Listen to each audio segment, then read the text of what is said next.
Hey there, welcome to today's video where we'll tackle a common problem that many users face when migrating to a new system.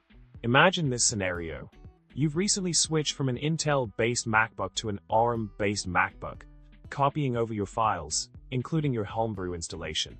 However, this migration has caused some issues, leading to errors in your oh-my-zsh terminal due to references to the old homebrew directory.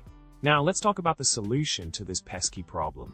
To resolve the errors caused by referencing the outdated homebrew directory, you need to update the startup files.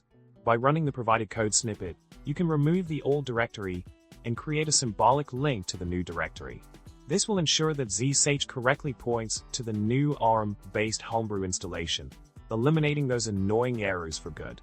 In summary, by following the steps outlined in the solution, you can easily fix the errors related to the outdated homebrew directory in your oh-my-zsh terminal.